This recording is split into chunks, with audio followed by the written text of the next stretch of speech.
Programa Reinaldo Bastelli. Oferecimento Odebrecht Ambiental, soluções ambientais para a vida.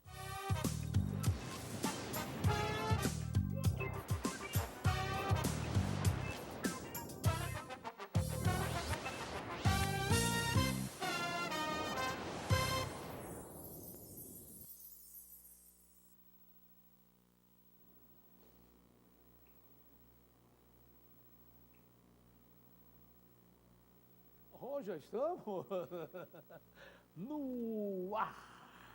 Olá, meus amigos, minhas amigas, um grande abraço. Estamos começando mais um programa Reinaldo Bastelli, aqui no canal 15 da TV Mix Regional, na Avenida Lauro Correia, aqui nos altos da Avenida Doutor Lauro Correia da Silva. E a chuva continua, né? Sem dar tréguas, como diria aquele velho matuto. Tem gente que vai reclamar de tanta chuva ainda.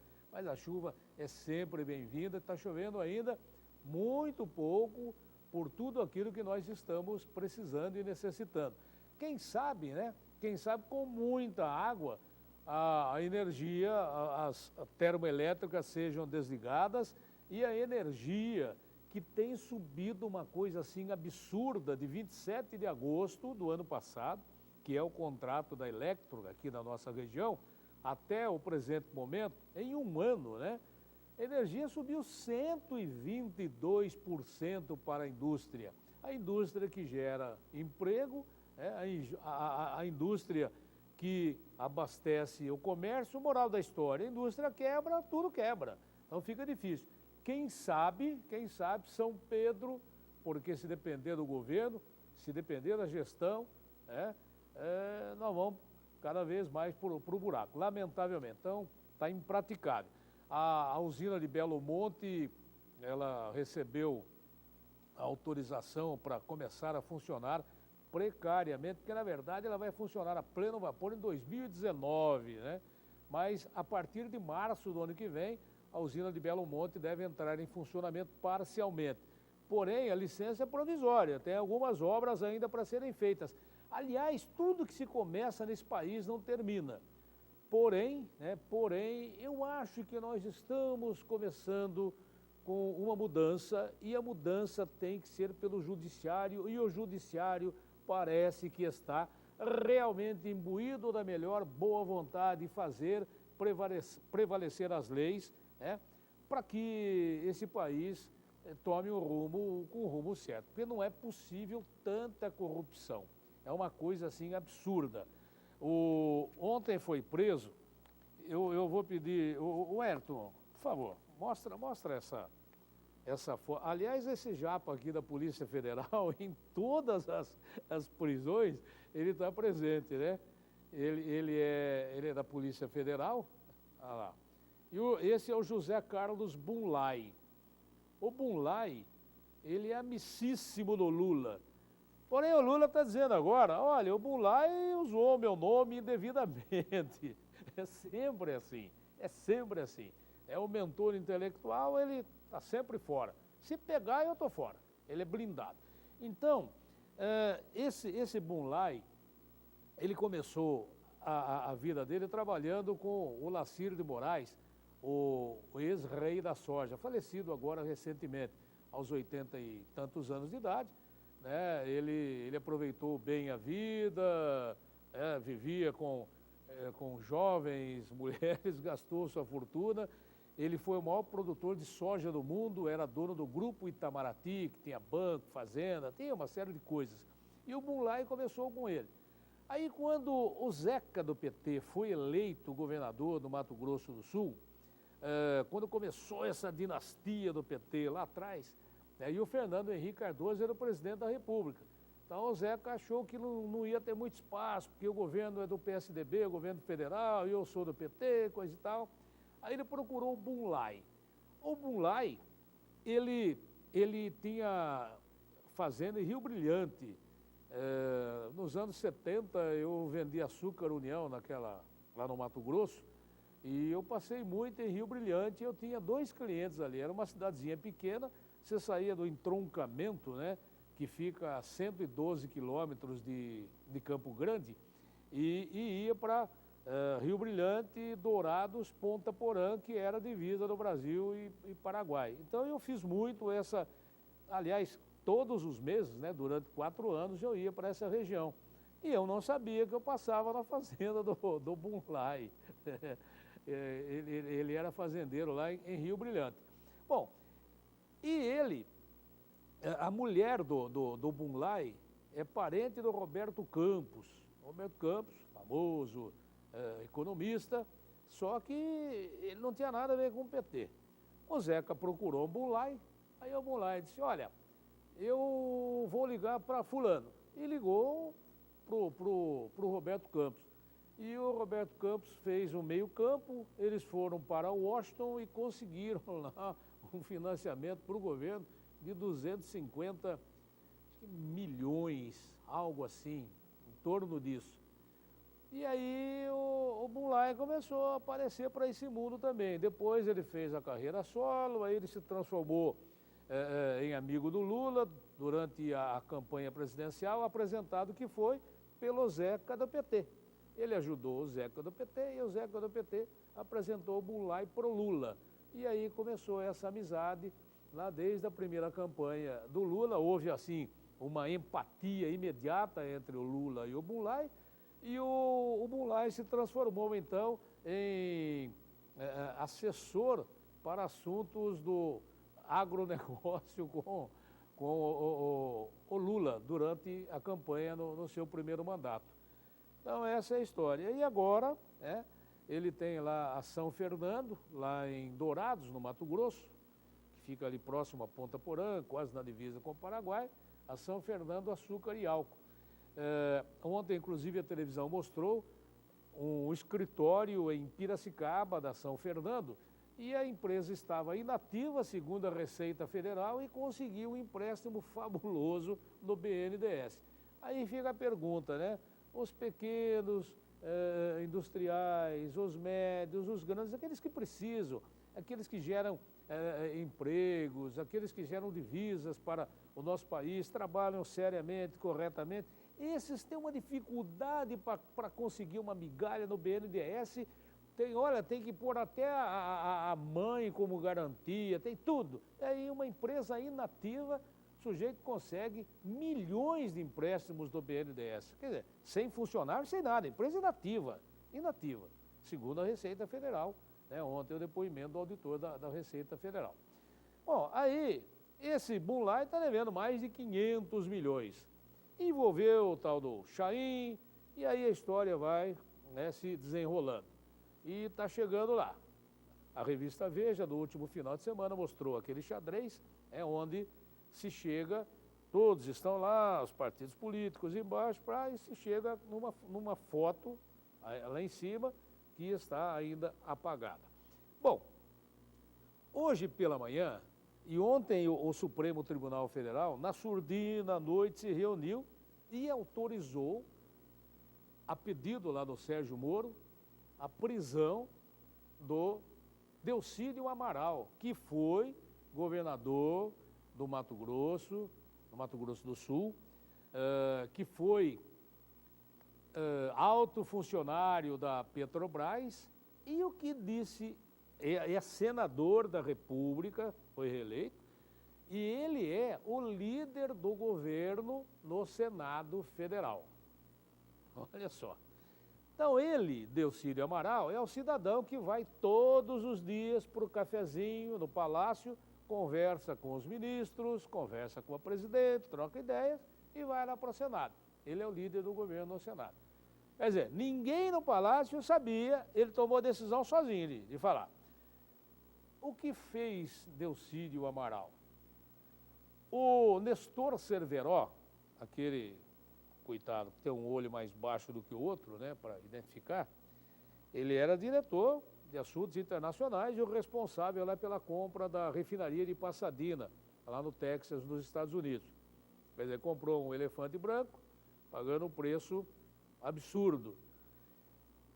O Delcídio Amaral, o Cerveró, está preso, O Delcídio Amaral, a Polícia Federal interceptou, e os procuradores, E chegou lá com o juiz Sérgio Moro, evidentemente, que pediu então a prisão preventiva do Delcídio Amaral, que foi preso hoje pela manhã. Com ele, o advogado dele, o chefe do gabinete dele e mais o André Esteves, que é dono do Banco Pactual. Os 4 foram presos. O Delcídio, ele propôs e foi interceptada a escuta, aí o Marcelo, aquele famoso o Zap Zap lá, né, Wero? Cuidado com... Aí pegaram lá, ele dizendo para o Nestor Severo, foge para o Paraguai com tornozeleira e tudo. Então, com a tornozeleira, ela vai acusar. Porém, o Delcídio, obviamente, iria montar todo o esquema para passar batido. Aí ele já está no Paraguai mesmo e vai embora para via Paraguai, qualquer lugar do mundo. Que eu dou 50 mil reais por mês para sua família. Então, a Polícia Federal interceptou essa conversa aí, que é gravíssima. E pela primeira vez na história da República, é isso que traz um pouco de alento para a gente ainda. É isso que traz um pouco de alento. Pela primeira vez na história da República, um senador é preso fora do flagrante. Isso é inédito na história republicana. Pela primeira vez na história, um senador é preso, porque é o político, ele tem as prerrogativas, ele não pode ser preso se não for em flagrante. Ele não foi preso em flagrante, porém, teve autorização do Supremo Tribunal Federal. O Moro fez certinho, tudo o que tinha que fazer. Teori Zavascki, que é o relator da Lava Jato, lá no STF, autorizou, e agora está acontecendo, nesse momento, a sessão lá extraordinária do STF para determinar a prisão, ou corroborar e homologar a prisão do Delcídio Amaral, que foi na surdina, na surpresa, hoje pela manhã ele foi preso na casa dele lá em Brasília. Até o início aqui do nosso programa eu estava acompanhando, né, até agora por volta de próximo das 11 horas, a ministra Carmen Lúcia havia votado e deu um esculacho, falou um monte de coisa. O ministro Gilmar Mendes, a mesma coisa, ministro Celso de Mello, idem, estão votando favorável à decisão do relator Teori Zavascki. Isso significa que o tal de Delcídio Amaral, parece a vovó Mafalda, com aquele cabelão brancão dele lá, parece a vovó Mafalda, o Delcídio Amaral, líder do PT, do Partido dos Trabalhadores, líder do PT, no Senado Federal, o homem que fala no Senado pela presidente Dilma Rousseff, que toma cafezinho diariamente no Palácio do Planalto, portanto, está por dentro de tudo que acontece e as decisões que ele toma, evidentemente, que são colegiadas, pedem para ele ali no Palácio, ele vai fazer a defesa. Então, é uma voz oficial. Então, o Delcídio Amaral, esse continua preso. Eu acho que tem muito ainda, o Sérgio Moro se manifestou, né, da sua decepção com o Congresso e com o governo, porque com tudo isso que está acontecendo, ninguém fez absolutamente nada. Nenhum congressista, nem o governo federal fez absolutamente nada para tentar mudar o curso da história. Pelo contrário, cada dia que mexe, mais fede, né? Já tem uma máxima popular que diz, quanto mais mexe, mais fede. Então essa é a história que aconteceu de ontem para hoje. Primeiro foi o Bulay, amicíssimo do Lula, que deu lá 2 milhões, teria dado 2 milhões para uma das noras do Lula, que pegou dinheiro para o PT, para a campanha do PT, enfim. E hoje o Delcídio Amaral, que é líder do PT no Senado Federal. E assim caminha a humanidade. Muito bem, olha, falando em dinheiro, hoje tem o sorteio da Mega Sena, hein? 200 milhões, se eu ganhar, eu vou dar de presente a melhor bicicleta do mundo pro Thiago Barreto. 200 milhões de reais, a Mega Sena acumulada. Já há algumas semanas, né, a Mega Sena acumulada e vai pagar o maior prêmio da loteria, 200 milhões de reais.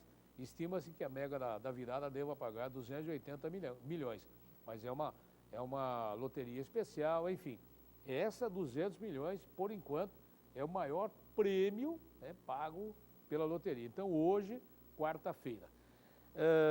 Quarta-feira também, hoje tem Palmeiras e Santos. Daqui a pouco tem uma música que foi gravada na campanha do Câncer, Novembro Azul, gravada pelos jogadores do Santos. E ontem não, na segunda-feira, apareceu uma matéria no telejornal, na segunda-feira à noite, sobre uma pesquisa que quem deve fazer exame de próstata é só as pessoas que têm alguns dos sintomas.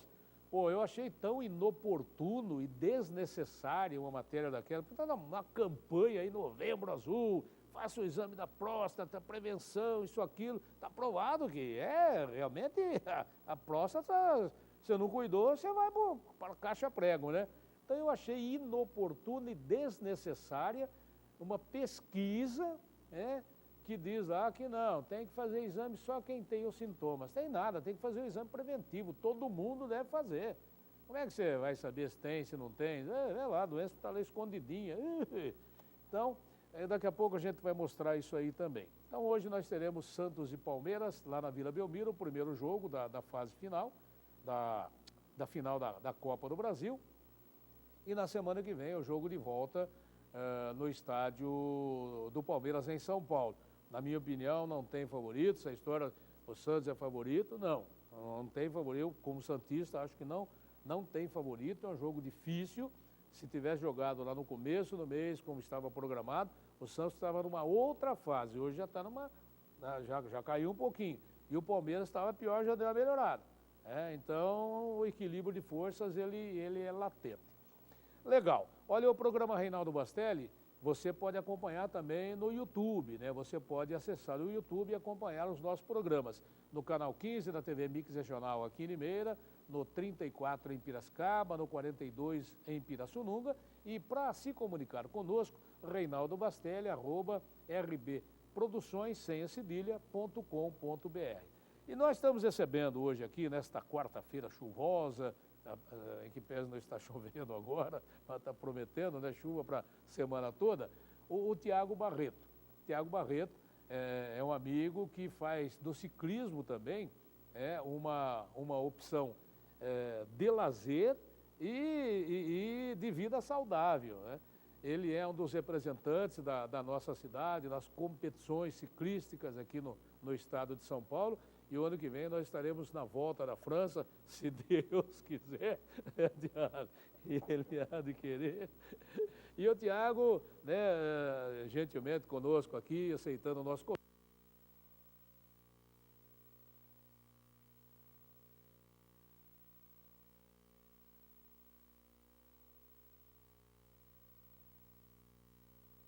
Com algumas pessoas, enfim.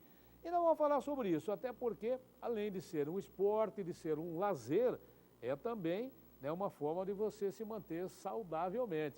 É isso, Tiago? Um grande abraço, prazer tê-lo conosco aqui. Tá tranquilo? Tudo bem? Bom dia, agradeço a oportunidade de estar aqui com você, conversando, batendo esse papo, a todos os telespectadores acompanhando pela TV. Estamos aí, né, para esclarecer as dúvidas sobre a ciclovia, sobre um pouco o esporte, sobre os ciclismos.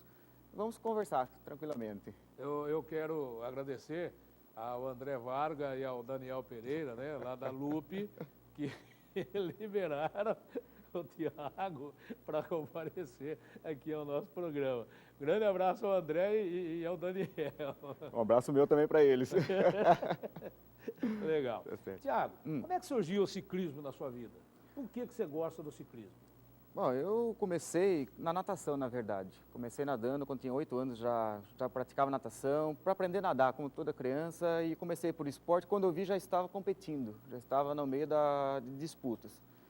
Acabei abandonando a natação por causa de estudo, escola, fui jogar basquete, joguei no nosso clube basquete, e eu, ao mesmo tempo, já tinha uma bicicleta, que eu andava pela cidade.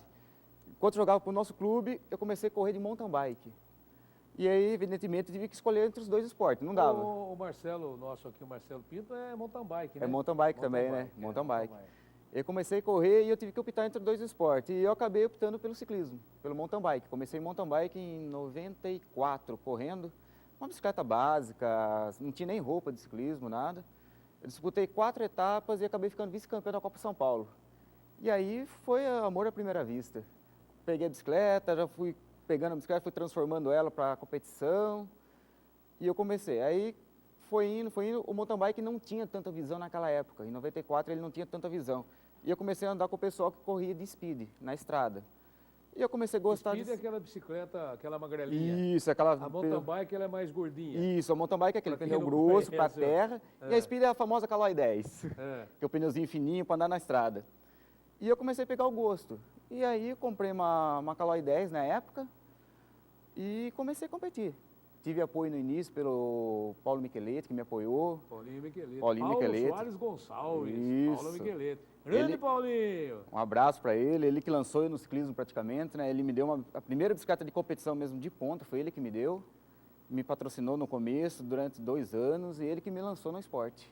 Deixa só um breve comentário com relação ao Paulinho Micheletti.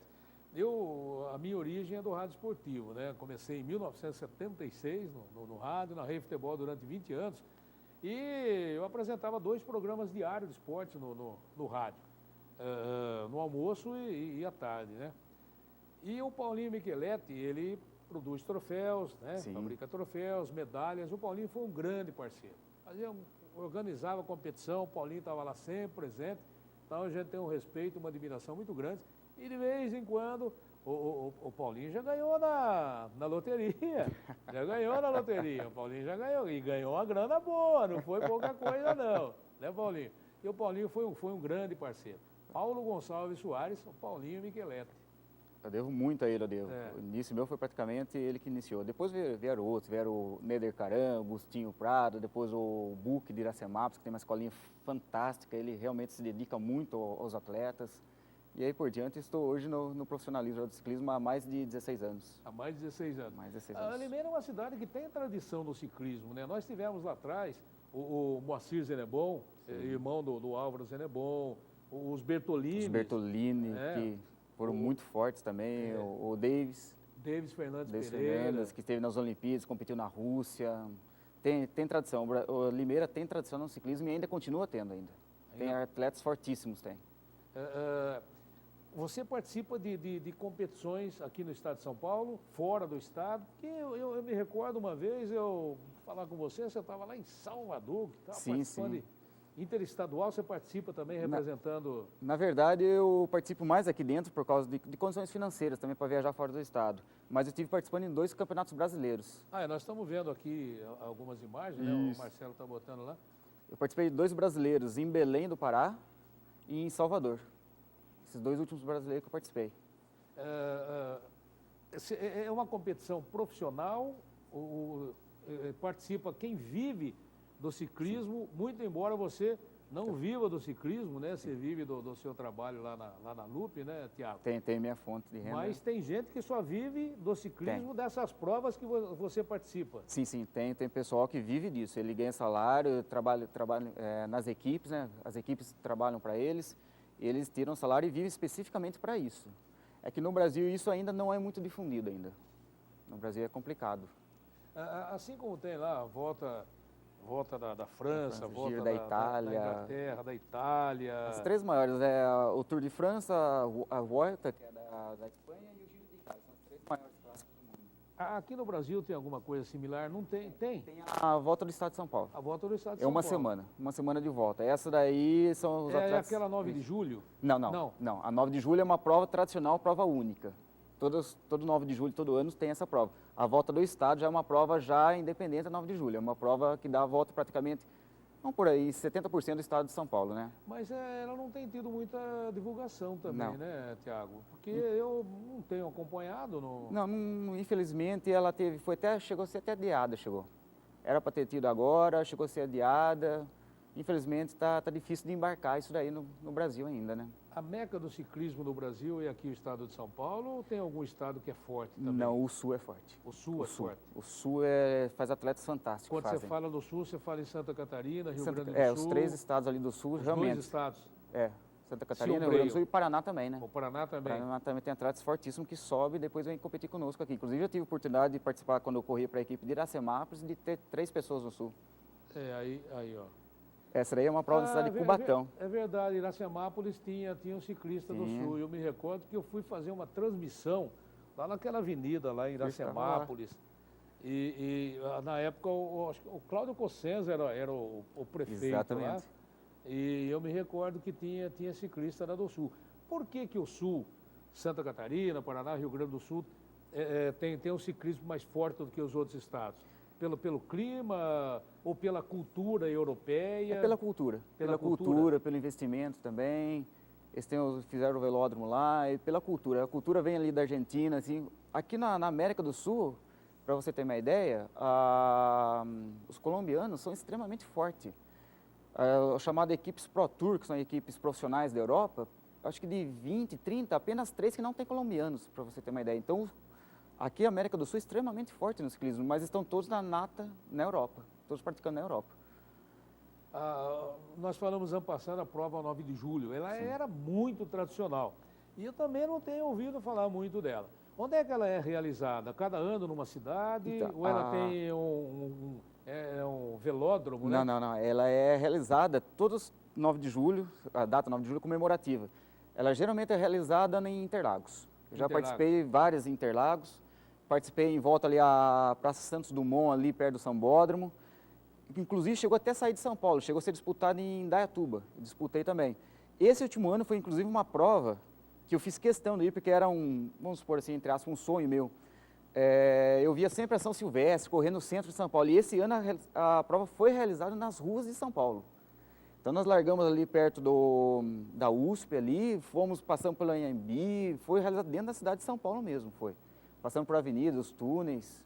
Uma prova dessa, uma competição do campeonato. A 9 de julho não faz parte do Não, campeonato, é uma prova independente. Né? É uma prova independente. Prova independente. Qual é o percurso dela? Quantos quilômetros e quanto tempo você fica pedalando? Esse tipo de prova, ela varia, as provas independentes clássicas, que nós chamamos como 9 de julho, ela chega a ser de 86 a 100 quilômetros. 100 quilômetros nós fazemos em 2 horas e meia, 2 horas e 20, dependendo do circuito. As provas assim mais de campeonatos regionais, estaduais, é 1 hora e meia mais ou menos de prova, já é por tempo daí, 1 hora e meia. Dá para fazer uns 50, 60 quilômetros, até 70 quilômetros. Dá para fazer numa prova dessa. Depende muito do circuito, né? Se é íngreme, se é plano. Existem 2 categorias, a mountain bike e a speed. E a speed. Que é a velocidade. Qual a diferença do peso da bicicleta? Olha, hoje o peso está bem aproximado.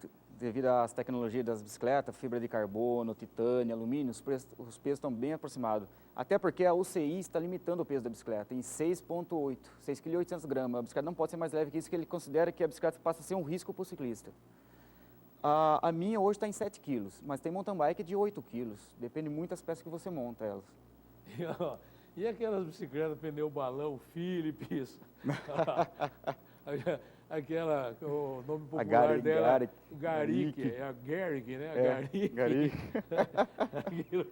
Eu comecei com uma bicicleta de 18 quilos. Quanto pesa uma daquela lá? A Philips que tinha o dínamo na roda para acender o farol. O freio a varão, né? Freio varão. Como é que chamava? O pneu era tripa de mico. As câmeras. Marcelo, tripa de mico para você. Não, aquela bicicleta eram uns 25 quilos para mais, era mais.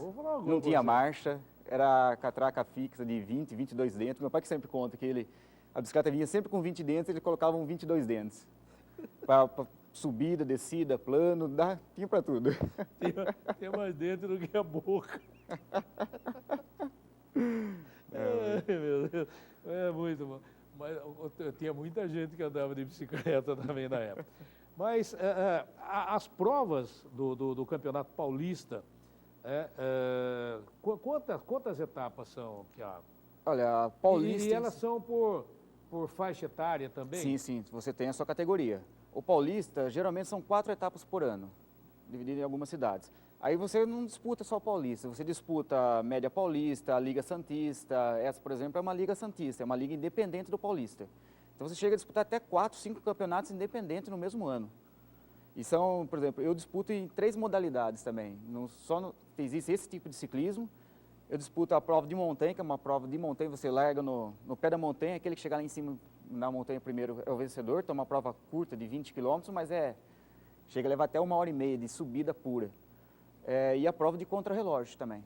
Que aí já eu corro com essa bicicleta, mas existem bicicletas específicas, que é de 1 em 1 minuto sai um ciclista, e aquele que completar o menor tempo, o circuito, que geralmente chega a ser em 30 km aqui no Brasil, que é o vencedor. Tá. A bicicleta de mountain bike alcança a mesma velocidade da Speed? No asfalto, não. No asfalto, Se não. você comparar ela na trilha, às vezes numa descida, eu numa mountain bike já cheguei a pegar 70 até 80 km por hora.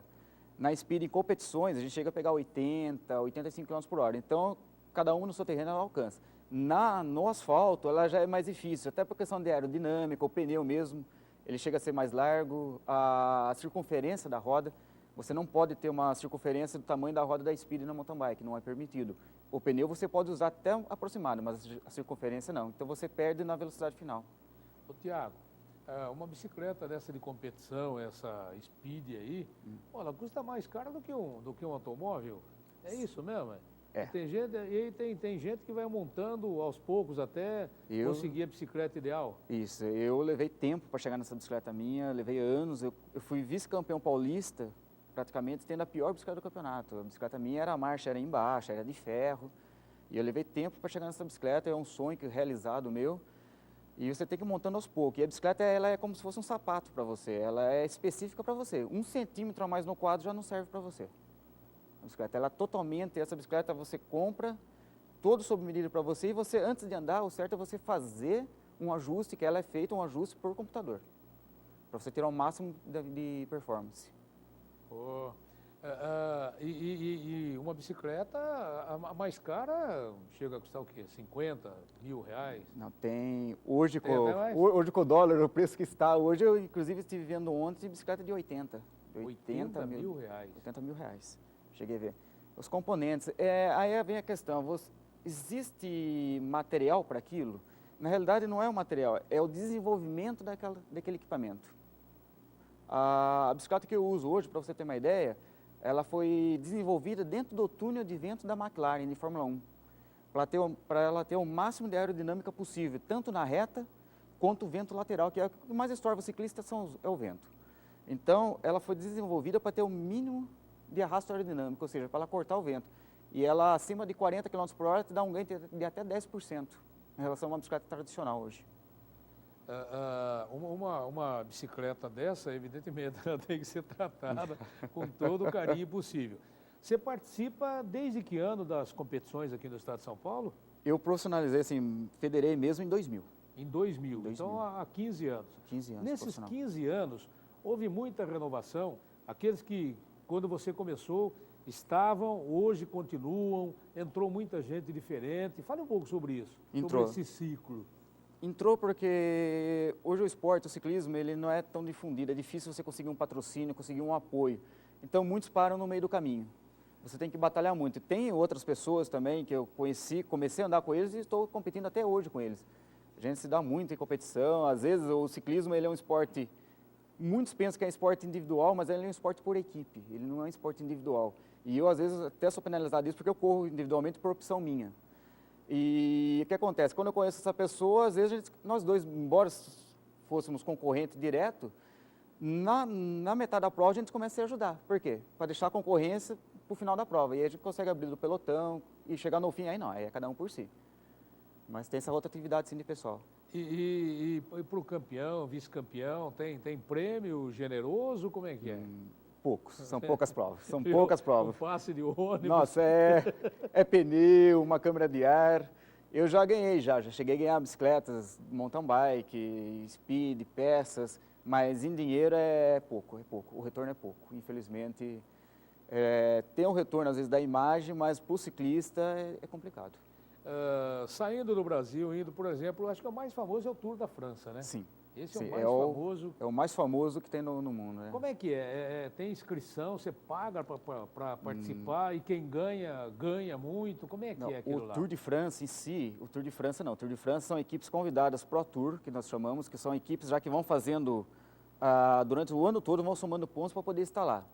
E, por exemplo, o Tour de França, a França tem direito de convidar 3 equipes, são equipes convidadas, que entram para a disputa do Tour de França. Então, não é fazer inscrição, você tem que estar numa equipe profissional, europeia, principalmente, ou americana, e aí sim ser convidado lá e torcer para a sua equipe levar. Porque, geralmente, essas equipes, elas possuem, no Tour de França, são 10 ciclistas por equipe, mas cada equipe chega a ter até 30 ciclistas. Eles disputam várias etapas no mundo ao mesmo dia. Às vezes está tendo na França, na Inglaterra, nos Estados Unidos, e as equipes estão difundidas. Porque a gente vê as maratonas, né? Maratona de Nova York, São Silvestre aqui no Brasil, tem aqueles atletas de ponta, né? Que são convidados e ganham bastante, inclusive, para participar, mas tem gente que vai, já no ciclismo, então, não tem isso aí. Existe a prova que eles falam antes do Tour de França, um dia antes existe a prova, o L'Étape, que eles chamam. Aí sim, aí qualquer ciclista que se inscreva pode participar lá, que é o L'Étape, que é uma prova, geralmente é na prova de montanha. Então são 160 quilômetros mais ou menos de competições, e se você somar o tanto que você sobe, dá mais ou menos uns 40, 50 quilômetros só de montanha mesmo. Você chega lá no nível lá em cima, na neve. Muito bem. Nós vamos ao intervalo e em um minutinho nós estaremos de volta aqui conversando com o Tiago Barreto. Vamos falar um pouco de ciclovia, né? Que é um assunto do momento, principalmente na capital de São Paulo. Principalmente. Porque está sendo feito também meio a revelia, tem provocado acidentes, inclusive acidentes fatais, né? Então, vamos falar sobre isso. Então você pode acompanhar os nossos programas também no YouTube para se comunicar conosco, Reinaldo Bastelli, @rbproduções, sem o cedilha.com.br, e nós estamos aqui no canal 15 da TV Mix Regional e estaremos de volta em um minutinho.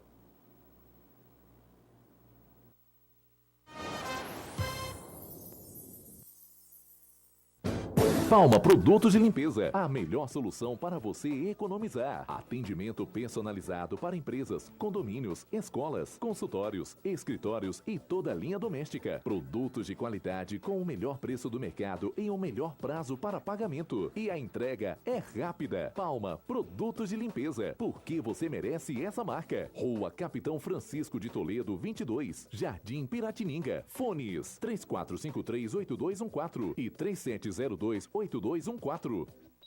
Este ano, no Brasil, 69 mil homens serão diagnosticados com câncer de próstata.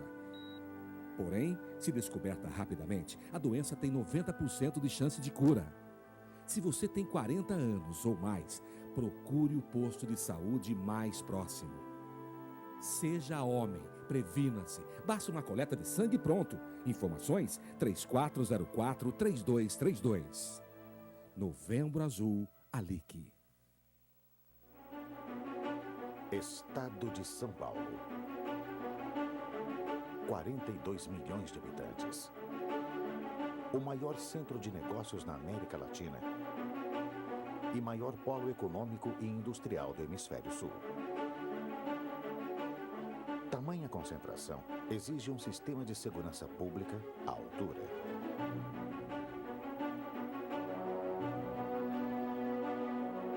Com o compromisso com a sociedade sempre presente na sua missão de fazer cumprir as leis, combater a criminalidade, preservar a ordem pública, assistindo, acolhendo e amparando as pessoas.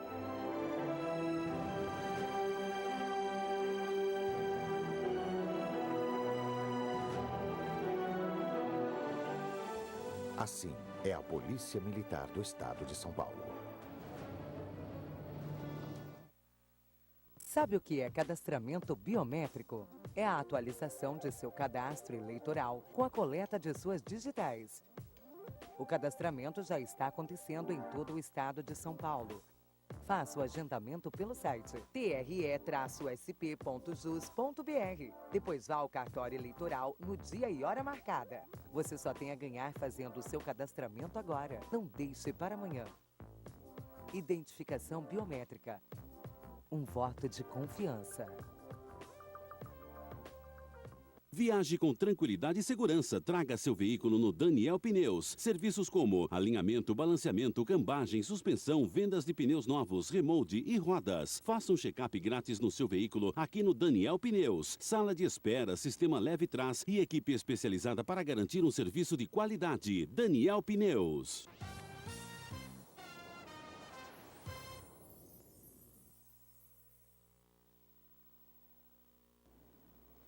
Muito bem, retomando o programa Reinaldo Bastelli desta quarta-feira, 25 de novembro de 2015. Ô Ayrton, por gentileza, vamos mostrar essa foto aqui da Gazeta. Aliás, na segunda-feira de madrugada, o que caiu de raio, né? Parecia máquina fotográfica, o flash. Nossa, uma coisa absurda. E a chuva acabou provocando aí, ó, afundou. Aí a saída do viaduto Antônio Feres, ali da Ford, né, antiga Ford ali, e que vai lá para Vista Alegre, então logo ali na marginal do Tatu, afundou e ali está interditado. Então, e isso por tempo indeterminado, porque enquanto não... Aí a Gazeta traz aqui 1.850 raios e foi a maior chuva do ano aqui na nossa cidade. E está interditado, sem uma previsão, porque enquanto não passar a chuva e não sair o sol, der uma boa secada, não tem como mexer, porque a água vai...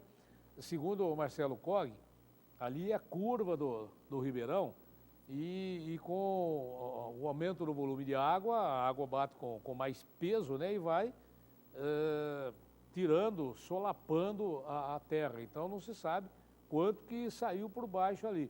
Só que afundou, então, para medida de segurança, foi interditado o local, não tem trânsito até que se restabeleça a situação. Na próxima sexta-feira nós teremos a eleição da Associação Comercial e Industrial de Limeira. Às 8 horas da manhã será feito o lançamento do livro dos 80 anos e depois, então, a eleição da diretoria para o próximo biênio. Outra coisa, dia 27, na sexta-feira, tem o famoso Black Friday.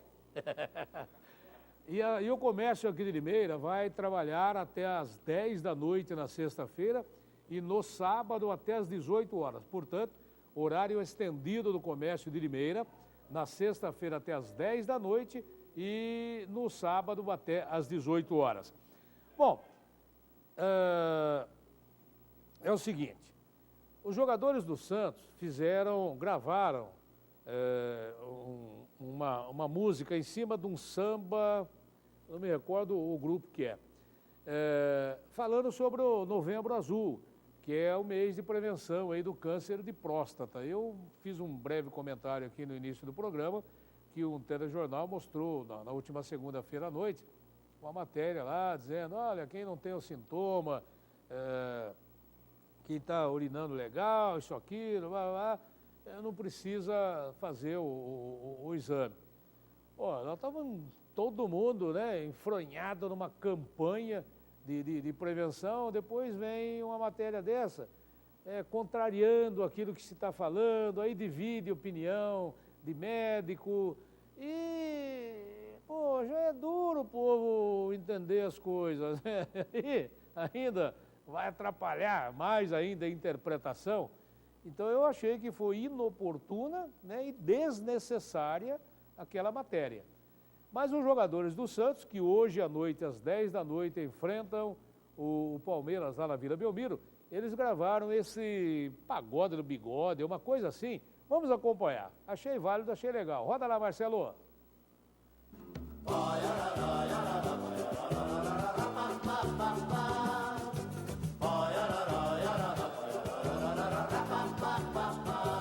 Eu não sei o que é que há, que vantagem que ele faz. Será que tem açúcar no bigode do rapaz? Eu não sei o que é que há, que vantagem que ele faz. Será que tem açúcar no do rapaz. Ele tinha uma cara que ninguém fazia fé. E além de tudo isso, não dava sorte com mulher. Depois que deixou bigode, todas elas vão atrás.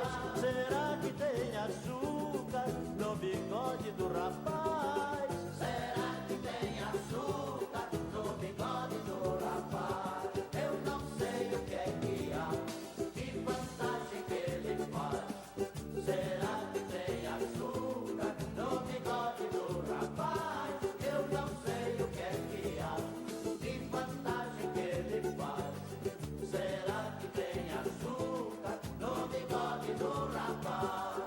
Ele tinha uma cara e ninguém fazia fé.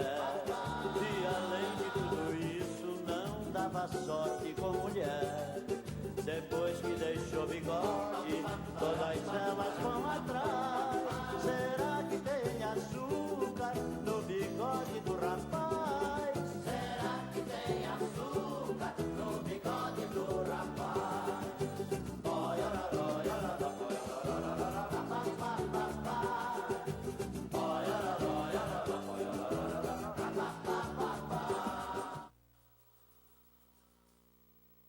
Olha, quando a gente vai fazer o exame, né, o PSA, aquele exame de sangue, exame da prevenção da próstata, para ver como é que tá, né?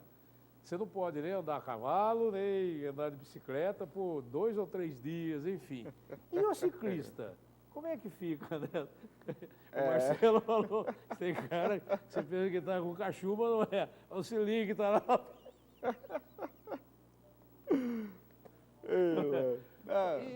E qual o cilinho? Você ficar tanto tempo em cima da bicicleta, não afeta, não atinge nada? Então, treinamentos, chega a ser treinamentos de até 3, 4, 5 horas de Você treinamento. treina todo dia, não treina? Tiago? Todo dia. Sai da empresa às 6 horas, eu treino até 70 km por dia, depois das 6 que eu treino. Todo dia 70 quilômetros? 70 km ou academia, intercalado, sempre. E final de semana 120, 130 quilômetros. A respeito do banco, Do banco. o que acontece? Hoje a tecnologia está muito avançada hoje. Hoje você tem as bermudas de gel, que ajuda a prevenir isso. Os bancos, ele é anatômico.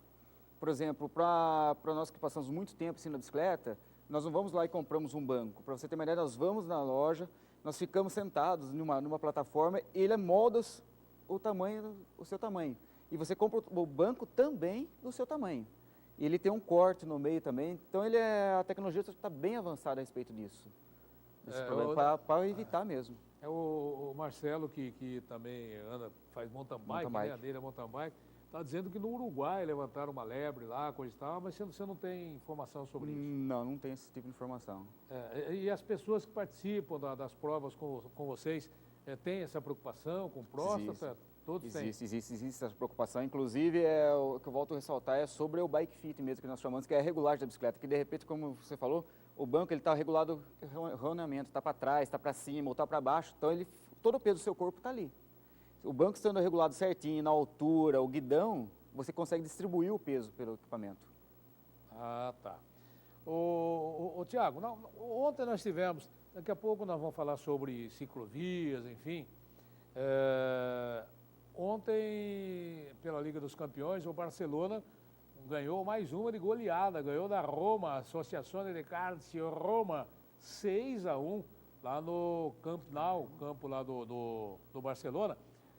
Na semana passada ganhou do Real Madrid 4-0 no campo do Real Madrid. Ontem foi lá no estádio do Barcelona, 6-1, o Messi fez 2 gols, Suárez, e o Neymar não fez nenhum gol ontem, mas o Barcelona venceu por 6-1 e nós vamos ver os gols do jogo de ontem. Tá lá, o Luiz Suárez e o Tostão, ele faz um comentário, o Eduardo Gonçalves Andrade, campeão do mundo em 1970, jogador inteligentíssimo, ele é médico e na minha concepção, na minha ótica, ele é o melhor articulista esportivo dos jornais do Brasil. E hoje, na coluna dele da Folha, ele fala do Santos e Palmeiras e fala também do Barcelona aqui.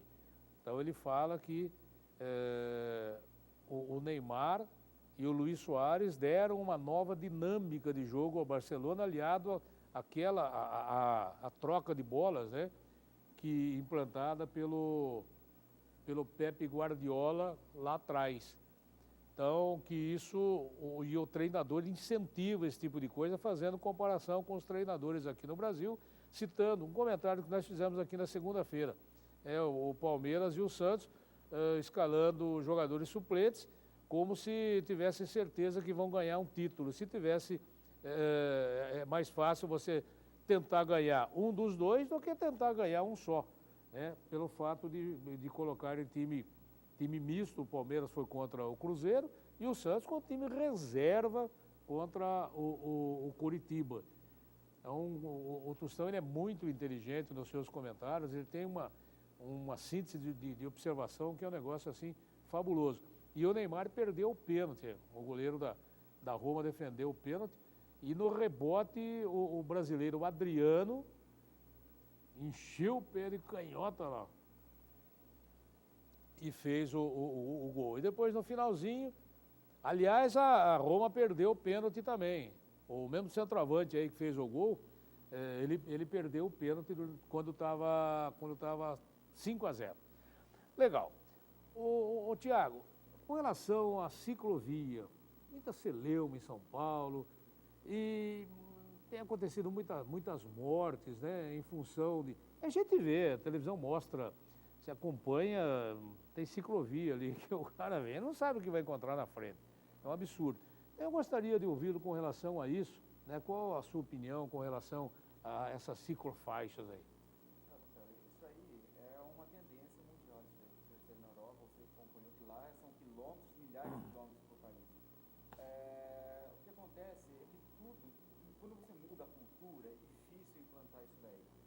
E a cultura brasileira vai se acostumando a isso. E mesmo as pessoas se acostumarem, existem as pessoas que vão fazer, eles vão aprendendo fazendo, como você mesmo disse. De ciclovia em São Paulo, que é absurdo. Ele entra e tem um poste na frente. Ele passa e tem pedestre atravessando. Um exemplo que eu dou, porque eu vou sempre para o litoral de Petrópolis, é ali na Praia de Gonzaga. Existe uma ciclovia que todos respeitam. Você não vê bicicleta fora da ciclovia. Todo respeito ali. Você vai atravessar o pedestre, atravessa. Você não vê pedestre na ciclovia. Então, anda bicicleta, patins, anda todo ali. Em São Paulo, você está tentando colocar, hein? Tudo bem. Só que nós temos que ver também, em São Paulo já é complicado o trânsito. Nós teríamos que colocar nas vicinais, não vai complicar mais ainda o trânsito. Você vai lidar com as pessoas, ele vai complicar as pessoas. Ô Tiago, uma coisa, você falou da Europa, né? Felizmente, eu conheço muitos países na Europa e a gente só conhece a cultura do povo de lá. Por exemplo, você vai na Holanda, em Amsterdã, tem um estacionamento de bicicleta, que é um negócio assim absurdo, de tanta bicicleta que tem, mas milhares de bicicletas. Então é um negócio assim, é absurdo. A Alemanha, porém, em todos os países da Europa, e nos Estados Unidos não é diferente, o motorista ele respeita o pedestre. Então eu acho que aqui a gente está pondo o burro, a carroça na frente do burro. Porque eu acho que primeiro tinha que haver essa conscientização do motorista em respeitar o pedestre. Para depois você botar numa cidade como São Paulo, no centro de São Paulo, que o trânsito é uma loucura, né? Essa ciclofaixa. Eu acho que é uma temeridade e eu, com sinceridade, eu jamais andaria numa ciclofaixa em São Paulo. Eu acho que é um risco de morte terrível. Eles colocaram na área mais movimentada. Em vez de começar na área mais simples, mais fácil para o povo também se adaptar, tanto o motorista quanto o ciclista se adaptarem, eles começaram numa área tremendamente movimentada. Na Europa existe a conscientização de 1,5 metro de ciclismo. Existe uma conscientização de 1,5 metro lateralmente do ciclismo. Eu tive vários problemas já com treinamento, eu tive vários problemas, carro já chegou a bater em mim, mas de raspão, fechar, então realmente é complicado aqui no Brasil, eles respeitarem. Legal. Olha, mais uma vez eu gostaria de dizer, né, de lembrar que o comércio de Limeira estará aberto nesta sexta-feira até às 10 da noite e no sábado até às 18 horas. Então, sexta-feira até às 10 da noite e no sábado até às 18 horas o comércio aqui de Limeira. Vamos ver se dá uma arrancada, porque a situação está realmente muito difícil. A coisa está russa. Muitas demissões e isso acaba, evidentemente, refletindo no nosso comércio. Mas aqui em Limeira nós temos ciclofaixas também em alguns locais, mais timidamente, mas não uma política tão agressiva em ciclofaixas como São Paulo, né? Chegou a implantar ali, à noite, às vezes treinava ali, acho que é Terras de São Bento, saída para Cordeirópolis, aquele residencial ali. Tinha ciclofaixa ali na pista que ligava Limeira a Cordeirópolis e tiraram a ciclofaixa ali, colocaram, no anel viário colocaram, mas é como você disse, é arriscado andar ali no anel viário porque os carros passam em cima, não respeitam mesmo. Claro.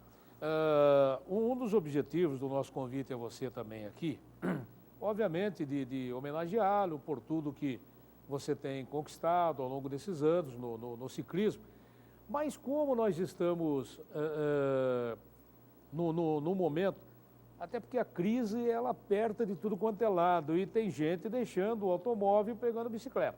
Sim. Então, quais os cuidados? Tem gente que anda na estrada, nas rodovias, e nós já tivemos, inclusive, morte aqui em Limeira, do presidente do Limeira Bike Club, né? Que foi atropelado, morreu, acho que Bandeirantes, se não me na engano. Bandeirantes, se eu não me engano, né? Então, quais são as recomendações para essas pessoas que vão começar com a bicicleta? O que eles devem fazer? Quais são os procedimentos? Então, no alto da sua experiência, dá essa dica aí para esse pessoal. Eu acho que a princípio de tudo é segurança. A bicicleta tem que estar adequada para você, a bicicleta tem que estar sempre bem revisada, pneus, freios, equipamento de segurança, capacete, luva, óculos, muita gente não dá atenção para o óculos, respeitar o trânsito, lembrar que você é o mais frágil que o carro, então você tem que estar vendo o trânsito por você e pelo carro também. Na estrada, um erro muito comum é a pessoa andar na contramão, achando que ela vai ter, eu vejo o carro vindo, mas o que acontece? O carro, no espaço e na velocidade que ele está de você, ele não tem a noção de velocidade, porque é o dobro de velocidade, você vai de choque. Então você tem que andar sempre no sentido da estrada e tomar muito cuidado, evitar de entrar na pista de rodagem, estrada sempre com acostamento. Essas são as principais dicas hoje. E estrada, basicamente, é as pessoas que já estão mais ambientadas, mais acostumadas com a bicicleta, né? Porém, na cidade, com a gasolina aí chegando, já beirando os R$4, o etanol passando de R$2,50, tem muita gente encostando o carro e pegando a bicicleta para ir para o trabalho, coisa e tal. Na cidade, especificamente, o que mais preocupa, o que mais incomoda quem está numa bicicleta e quais são os cuidados? Evidentemente que são redobrados do que no lugar que não tem movimento. O que você aconselharia? Como eu falei, os capacetes e sempre de olho segurança no sempre em primeiro lugar. Em primeiro lugar. E sempre visando você, assim, você vendo, se pondo na cabeça do motorista também que está vindo, será que ele vai me ver? Na dúvida, você para, não atravessa. Nunca andar muito rápido, tomar cuidado, porque às vezes você está passando, o carro está estacionado, mas tem uma criança saindo do carro. Você desvia, o carro te pega, então toma muito cuidado com os carros. Os mesmos de segurança de moto, a mesma coisa. Às vezes o motorista não faz por maldade, ele não te vê. Existem muitos carros parados, moto, movimento, ele está prestando atenção no carro, ele não está prestando atenção se a bicicleta está vindo. Então ele não te vê, então você tem que tomar cuidado por ele também. Legal. Não ficar costurando, né? Exatamente. Você falou em moto, eu lembrei, né? Tem muito motoqueiro, Corredor. porque motociclista é aquele que respeita o trânsito. E motoqueiro é aquele que faz as barbaridades e deixa o motorista nervoso, porque às vezes o cara fala, e se eu atropelo esse cidadão aí? Mas vai gerar problema para ele. Inclusive, você fica com a consciência pesada, é bem complicado. Tiago, eu quero agradecer muitíssimo a sua presença aqui no nosso programa, aqui na TV Mix, né? Um grande abraço, sucesso, boa sorte.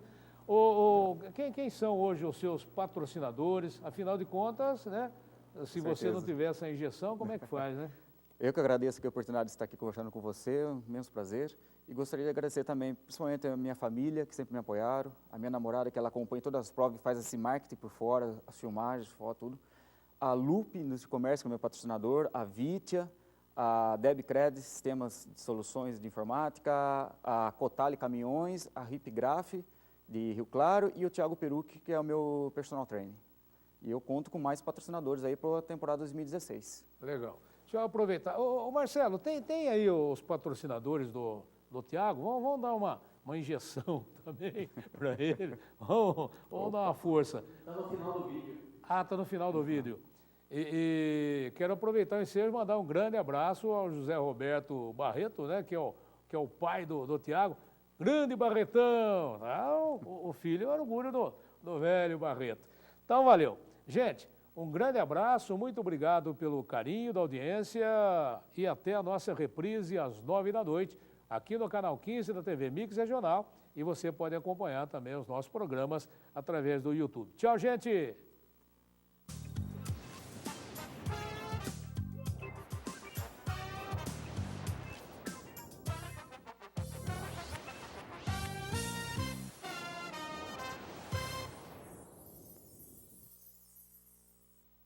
Programa